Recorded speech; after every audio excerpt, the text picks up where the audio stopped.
अभी कोई ऐसा समझ रहा है कि भारत को रोक पाना आसान है तो उसकी सोच बहुत ही गलत है, क्योंकि ऐसा सोचने वालों को भारत ने हर बार गलत साबित करके रख दिया है।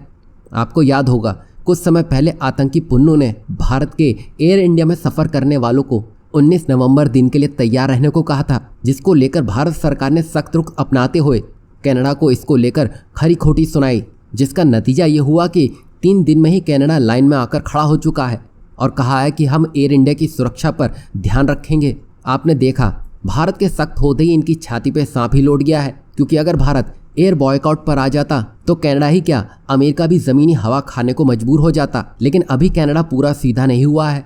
उसने एयर सुरक्षा की बात तो की, लेकिन पुन्नू जैसे आतंकी को लेकर कोई एक्शन देखने को नहीं मिला। वो इसलिए भी क्योंकि दुनिया में कुछ देश ऐसे हैं जहां कोई भारतीय जिसने सच में अपराध किया हो और वो सामने वाले देश से शरण की मांग करे कि आप हमें बचा लीजिए, हमें भारत से खतरा है, तो सामने वाला देश बिना कुछ जाने परखे उस इंसान को अपने यहाँ शरण मुहैया करवा देता है। इसे हम असाइलम भी कहते हैं। और ऐसा करने में कनाडा पहले और दूसरे नंबर पर ब्रिटेन सबसे आगे है। उदाहरण के लिए आप निज्जर और पुन्नू जैसे आतंकी को देख सकते हैं और भारत के भगोड़े विजय माल्या और नीरव मोदी को देख सकते हैं। तभी आपने देखा होगा खालिस्तान की आवाज़ यहीं से ज़्यादा देखने को मिलती है और ये भारत के सिरदर्द बन चुका है। भारत ऐसे लोगों की लिस्ट देता है, लेकिन इन देशों की तरफ से कहा जाता है कि भारत में इन लोगों की जानों को खतरा है।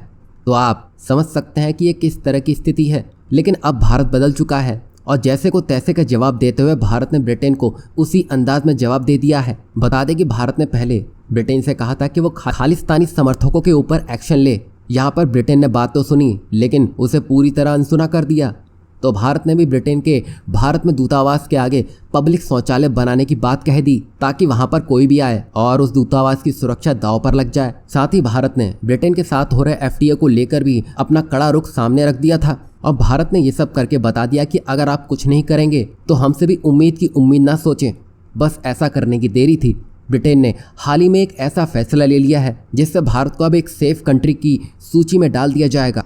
इससे होगा ये कि अब ऐसे में कोई भी ब्रिटेन में सुरक्षा मांगने जाएगा और शरण की मांग कहेगा तो ब्रिटेन की तरफ से कहा जाएगा कि भारत हमारी सेफ कंट्री की लिस्ट में है, तो आपको भारत वापस जाना होगा, हम आपको अपने देश में नहीं रख सकते हैं। मतलब आगे जो भी भारत से बचकर ब्रिटेन की शरण लेने की सोचेगा भी तो उसके लिए ये एक बड़ा झटका होने वाला है। वहीं अब ब्रिटेन की संसद में इसके लिए वोटिंग होगी, फिर बाद में इस पर निर्णय लिया जाएगा। वहीं ब्रिटेन के बाद अब भारत की नज़र सीधे कनाडा पर है, ताकि वहां से भी सारा कूड़ा साफ किया जा सके।